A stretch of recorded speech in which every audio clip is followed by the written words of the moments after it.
Annette Densham has made a career out of asking questions, the one that gets to the story underneath the story, because that's where the good stuff lives. Welcome to Waxing Lyrical, conversations with people who know things and get things done. Here's Annette and one of her clever friends. And my clever friend this afternoon is my dog and Suzanne Butler. It's just like they must have been sitting there waiting to go, okay, she's about to do something. Let's make a lot of noise. Hello, Typical. Suzanne. Hello, Yeah. Annette. It is wonderful for you to join me. My pleasure. And my hat, Las Vegas. Let's go. So we're chatting today about something quite incredible that you do. So I heard you speaking at a conference a month or so ago, and you talked about this thing that I kind of went, what the fuck's that? Like, is that like BaZi, my mate from next door? And then you started talking about it. So correct me if I'm wrong. It's BaZi. BaZi. BaZi. Yeah. It sounds like something you'd have with soup. Yeah. Pasta. BaZi. You say, yeah, BaZi. BaZi. So I'm going to let you explain that because I'm really only just learning. And the reason why we're having a talk is that you then did a BaZi chart for me to help me through a difficult time. And it helped me so much. And I think that if people had a little bit more illumination and understanding around, you know, there's all these different resources and tools that we don't just have to rely on what goes on between here and here, because quite frankly, what goes on between here and here will often lead us astray. Yeah. Proudly brought to you by my dog. She's decided to join us. So tell us what BaZi is. The BaZi basically is Chinese astrology, or 4 pillars of destiny. It's based on the 5 elements that we use in feng shui, and it explains who you are at your absolute soul essence, how you behave, what you attract, what you struggle with, what you can bring in, so challenges and like things that are easy for you. And it just shows you what is going on and why things have happened. So I have started using it in a business context because we've all had a relationship with a coach or a client or a collaborator. One might have gone well and the other one has gone further south than Antarctica, and you're sitting there and your head's spun and you don't understand why. So it explains how people at their essence are an element and how those elements work with each other. So when you actually do it, my God, it just, oh yeah, that makes absolute sense. Of course it does. It explains why some people need a lot of attention. It explains why some people are just, plug along in the background. So when you know all this, you can build teams more effectively, you can collaborate more effectively, and you can build your business in absolute alignment with who you actually are. For years, I was told how to do things a certain way, and my visceral reaction to it was like, fuck off. I don't want to do that. Now I know why, because it doesn't fit me. It's not for me to be the dog and pony show. I'm not interested in doing that. I wait for people to ask me, and then I will share my knowledge with whoever wants to know. But I'm not standing up front and center wanting the spotlight on me. It's just not who I am. And when you know that stuff, oh my God, life just becomes so much easier. Because we kind of, I guess when people go, well, this is the way I am, but not just are they asking other people to accept them for the way they am, is that we're asking ourselves to accept ourselves the way we are. And it boxes us, good English, Annette. It puts us in a box of assumptions and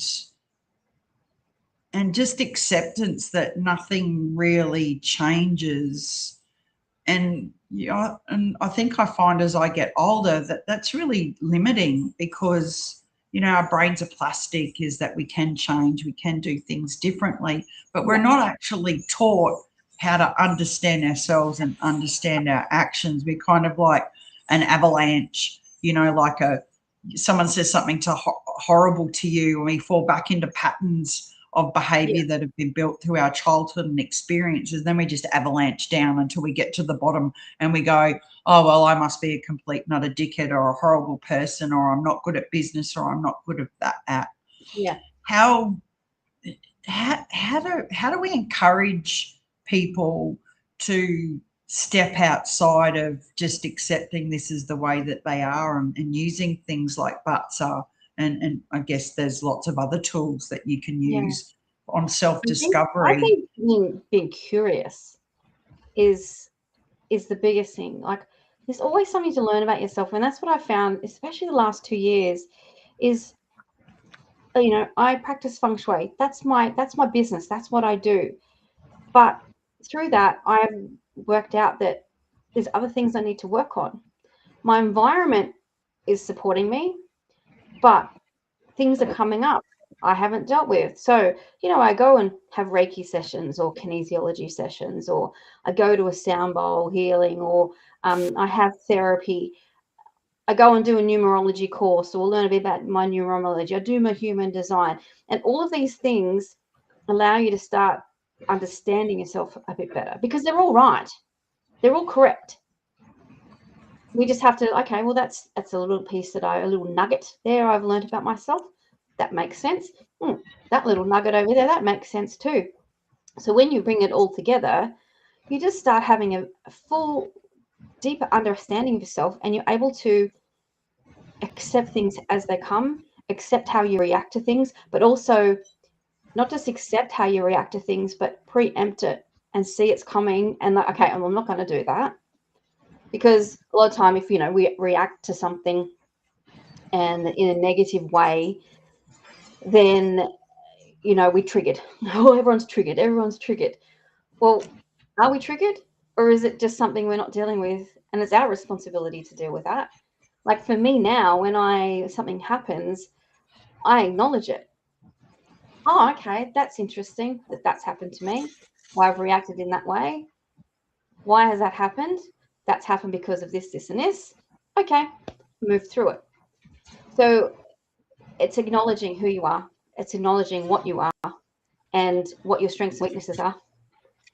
And life just becomes easier. I guess this is a big question, and I guess I don't expect you to have a full anthropological, sociological answer. But why, as human beings, do we assume the worst about ourselves or the worst about another person without taking that time to reflect? Conditioning. Oh, well, there you go. You did answer the question. I was literally just talking to my housemate about, I found my beautiful, my beloved dog died 2 weeks ago. And since then I've worked out I'm actually in burnout. And I've been in burnout for quite some time. And I haven't acknowledged that. I've just kept going. And I was just talking to my housemate, and I said, this is a condition from a very young age to keep going. I said, look, I used to wake up of a morning before school and say to my mother, I'm not feeling well today. And it wasn't that I wasn't feeling well, as in I was sick. I was just tired and probably just needed a day at home. And told, I'll just get up and get dressed and see how you are after breakfast. Of course, by then you've forgotten about it and you go to school. I remember another time when I was sick. Mum took me to the doctor. I'd been at school all day. And as soon as that doctor said to me, yeah, she's got the flu, that's when I went downhill. Because it was like I was given permission to do it. Mm-hmm. And so I think I look at the current political landscape and I'm like, this is just conditioning. It's literal conditioning. People cannot read for themselves. They cannot make a decision on their own they're looking at the societal decision, the societal collective thought, because they can't look over something and actually see things for what they are. And they jump on a bandwagon.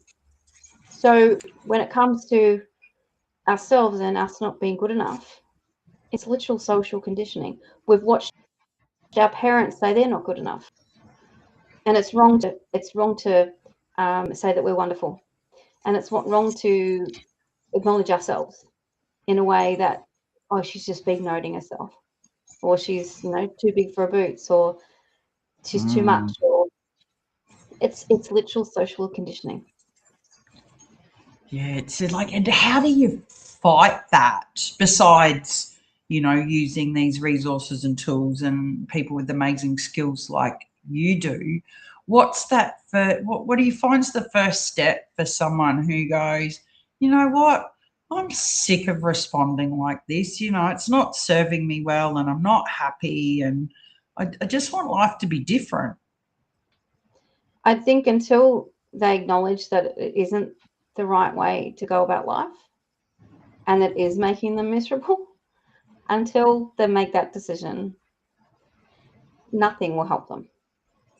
It's a conscious decision to make a change. It's a conscious decision to not play the victim. It's a conscious decision to see, well, how is my behavior actually affecting other people? And do I need to rein it in? Do I need to go and get therapy? Do I need to change what I'm doing? Is this hurting somebody else?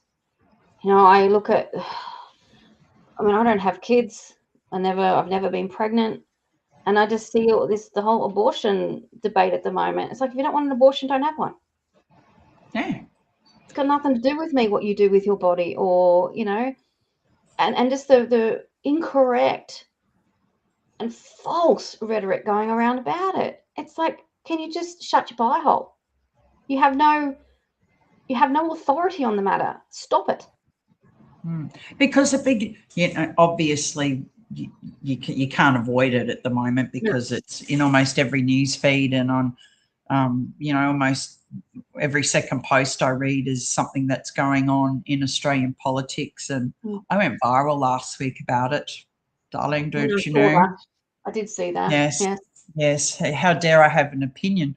But what I did notice with all of the opinions on my opinion was this just misconstruction and misconstruing of facts, and people who, as you said, just believed, Annette said that the sky's purple, so we think she's awesome, so the sky's purple, and you're like going, no, I'm pretty sure it's blue.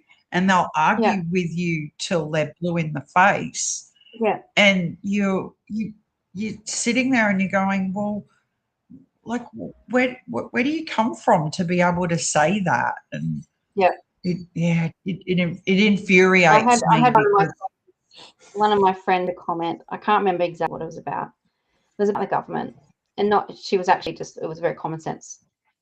I think she'd said, I thought. And someone commented on her saying, what do you do when he's doing something, he's closing 62 military bases, and this is Albanese, closing 62 military bases, and blah, blah, blah. And I'm like, what? So all I did was, I don't know, a quick Google to see, is there any credence behind this fact closing? And it was correct, but it was 62 bases that were in disrepair, condemned golf courses, or not used anymore. So the government is going to sell them so that then they can reallocate those resources up north. And I'm just where there's money needed. Yep. Yeah, where they need to. And I just said, said exactly that. I said, this is what he's closing.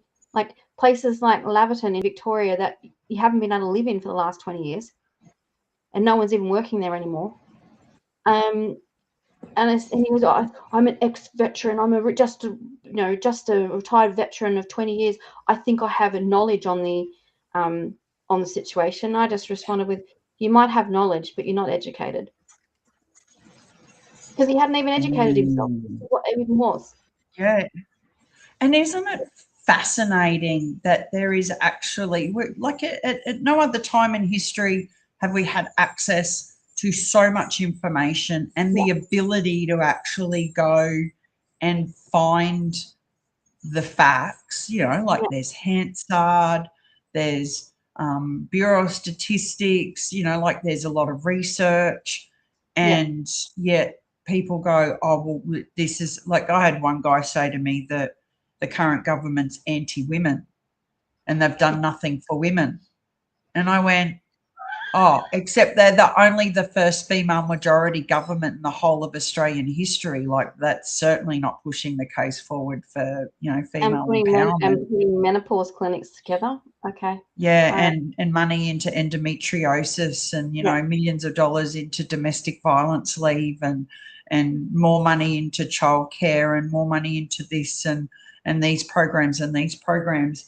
And you're like going, oh, I actually just found that out by, you know, I went to the government website and had a look at what legislation's been passed in the past 12 months.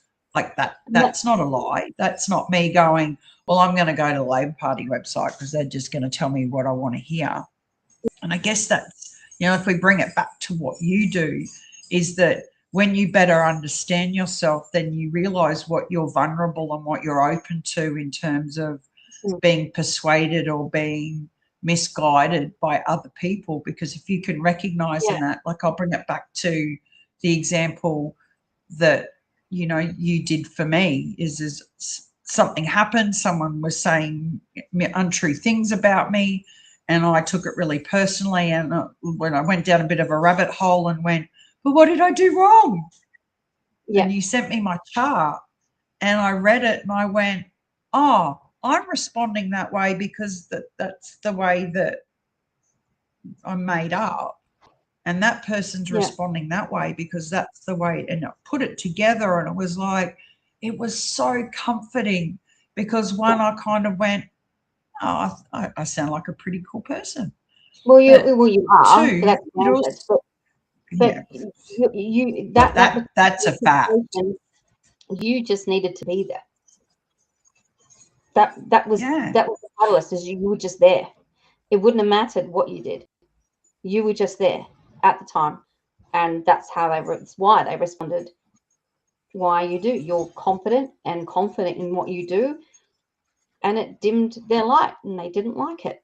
You weren't doing anything that you weren't supposed to. You mean I didn't have to spend any money on a new outfit? I could have just rocked up naked. Yeah. Yep. Pretty much. That's really stripping it back. Yeah. And then when you look at like the current month, like things, obviously I've had a lot go on this month, but when I look at business for me, it's like, why am I pushing shit uphill right now? This shouldn't be so hard. And then I look on a collective, we're in the fire horse year. We're in a wood horse month. Horse is a fire element anyway. So we've got all this fire, then we've got wood in this month, which is going to turn the month into an absolute inferno. I've also got 2 horse pillars in my own chart, and I've got very little water, and water is what makes me money. So I've got no water to put the fire out. I'm burning like an inferno, which is why I've discovered I'm burnt out, which is why nothing was working. I've got nothing to temper the flame. So I've been able to sit back and go, okay, right. That's what's happening this month. That's a very good explanation. I understand what's happening now. I know when it's going to change. So for right now, I just need to rest. That's what I need to do this month. And I've had a friend tell me, I helped her with a synopsis for a book, and she said, you need to write one. And I said, don't be silly. And she said, you've got a vivid imagination. You should write a book. So I've written a book. I'm not worried about business this month. I'm focusing my attention on being creative. And it has brought me so much joy by writing this book. And I'm so proud of it. And then I love that for you. Next month, things will start lifting up again. The whole point, whether someone works with you or whether they work with another person who's got skills in different areas is that if we can, and it doesn't mean that you go, well, you know, Mercury's in retrograde, so therefore I'm not going to do anything. It just means that you can better plan and you can better adapt what you're doing so that you are in flow, because I guess we're seeing so much burnout and illness and chronic illness because we're all just kind of like working to that old industrial revolution mindset. Is that you get up, you go to work, you know, you keep pushing, you keep pushing, you keep pushing, because if you don't keep pushing, you're a lazy fucker and, you know, you're letting everybody down. Whereas if you show up and you go, okay, then to me what happens is, like after speaking to you, and then I went, okay, how I was responding was not just affecting me, it was affecting other things. It was affecting my work, it was affecting my client work, not because I wasn't being good at what I was doing, it was just because I was pouring my energy into the wrong thing. And when I could let that go, it was like, oh, it was like taking a big deep breath and letting out all of the poison and going, oh, this is what I need to be doing right now. And I love what you just said, is that you could have kept pushing because you're in business, you've got to make money. But by holding off and waiting until it's that point where, you know, you've got some water in your chart, then more will come to you, won't it? Because I guess the more that we keep pushing, the more restricted we get and the less opportunity we have. Exactly. So, like, that's why I started a school community, just to give people insights into what's happening every month. This is what's going to be happening every month. And, you know, dependent on your chart, certain things will happen. Like this month for some people has been brilliant, depending on their chart. For me, it's not been good on so many levels, but I know that when it's going to end, and I know when it's going to pick up again, because it always does, right? It always does. So, you know, I'm not bad at what I do. I'm great at what I do. I'm very talented and I'm successful. Just this month, it's just not for me, and that's okay. It's just, you're just not going to push shit uphill because it's ineffective and it's not productive. What do you say to people? Like I can remember, you know, I've been in business almost 15 years now. And if we'd had this conversation 15 years ago, I probably would have rolled my eyes and gone, what a load of shit. Like, really? But as I've grown and I've read and I've met more amazing people like you and understand a little more about, you know, the interactions that we have between all of the things, you know, like life isn't just, you know, this existence. Life is energy. Life is, you know, the interactions of everything going on around us. And that's, I mean, people could probably go, you're full of shit, Annette, but scientifically speaking, you know, there is actually, you know, something to understand that. So my question is, now I'm waffling, so I'm really good at waffling, is what do you say to people who go, that's just a load of woo-woo, or that's just a load of shit, you know, like you're just conning people out of their money by doing these things that, you know, like, because I guess they might be thinking, you know, like the astrology charts in the, you know, today is a really good day for you to reach out to somebody and ask them if they would do your washing. Yep. What do you say? You can believe it or not, it's still going to be right. Like, it's always right. It's always right. Like, you can, I look at everything, and I've obviously analyzed my own chart to the absolute nth. And the fact of how spot on it is with relationships that were brought to me when I was in my 20s, relationships in my 30s, what's happened to my health, when it's happened to my health, why I didn't have children. It's all in my chart. So I can retrospectively go back and, I could probably say, oh, well, yeah, would that happen? So you're just like trying to fit the square peg in the round hole by going back. But I can pinpoint exactly where things have happened and why things have happened. And to show other people why they're having a bad year or why the last 5 years has been difficult, because I can show them. So whether you believe it or not, it's still true. It still works. Same as the feng shui. You can believe it or not. Like I work covertly with so many women whose husbands don't believe in that woo-woo shit. And they will implement it anyway. We do it in a covert manner and they don't even know it's been done. And they'll come home with pay rises, with promotions, new jobs, new opportunities. They're all excited and their wife is sitting back going, "That's great, honey," knowing exactly why it's happened. Because they've feng shuied their house. So, yeah, that's the beauty of it. You don't need to believe in it. I guess it's a little bit like gravity, isn't it? Is like we don't really need to understand how gravity to work to know that it keeps us firmly on the planet. But I mean, I'm sure that there were people, 1,000 years ago who, if you tried to explain gravity to them, they would have gone, get out.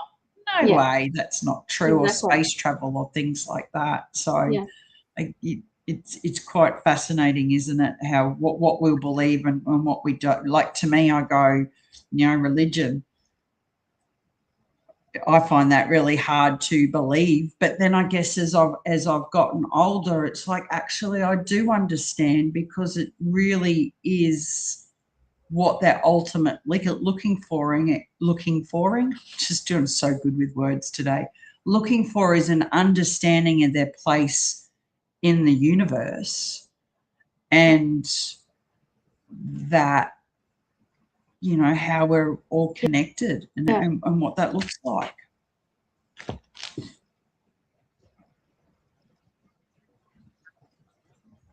You're frozen in time. It's not the most flattering shot that it's hope, froze right? on you there. It's hope. Yeah, it's hope. It's hope. It's hope. And what's wrong with having some hope? So let's wrap up, because I do have to go and write an award and have the second part of my breakfast. I'm having breakfast in stages. What if you were going to leave someone with, a little nugget of advice? They're having a hard time, and this is not like promoting or selling or something like that, something that you could leave people with to go, it's okay.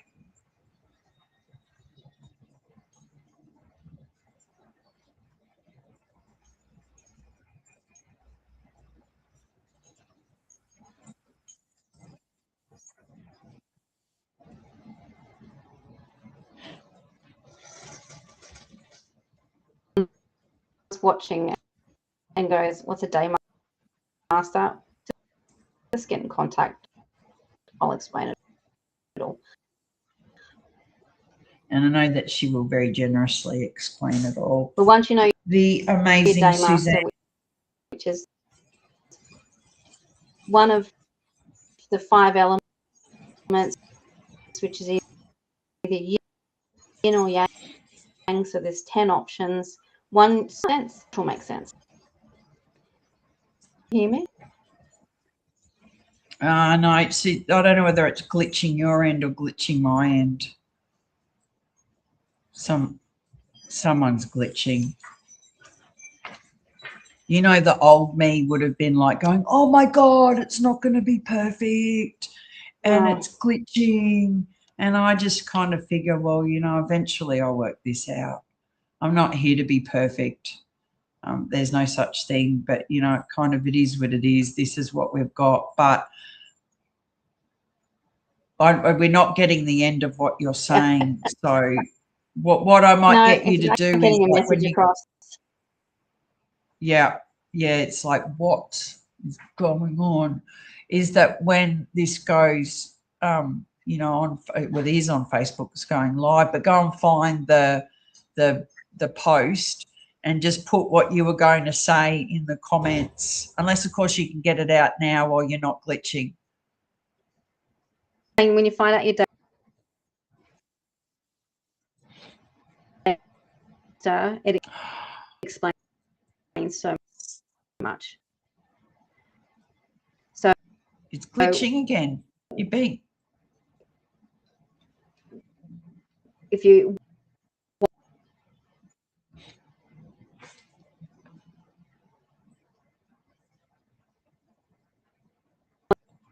to know what that means, please get in contact. I'm happy to explain all. Really annoying. It is really annoying. You know what? I'll tag you in the post, and then you go on, like, even if you want to, like, Yeah, so drop if a you video now, in there and say, I can hear you now.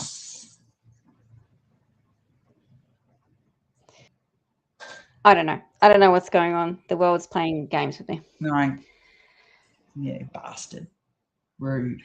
All right. Well, let's wrap it up because people will be going the last 2 minutes. We've just been watching Max Headroom. Suzanne, thank you. I'm so glad that I met you, and I'm so glad that we've been getting to know each other over the last 12 months. And from me to you, thank you so much for your help at a difficult time in my life, and for just being so generous with your care and your love for me, that you could see I was struggling, and that you reached out to provide me with some comfort. So thank you. So please, you know, if you get a chance to have a chat to Suzanne, or go see her speak on feng shui or any of the amazing things that she does. I know that I know this is not about business promotion, but to me, this isn't about promoting your business. This is kind of like giving people a bit of a pathway to understanding themselves. Is go check her out and go look online. So this has been my clever friend today, and we're going to say goodbye, and we'll see you next time. Thanks for spending this one with us. This has been Waxing Lyrical. Conversations with people who know things and get things done. See you next time, clever friends.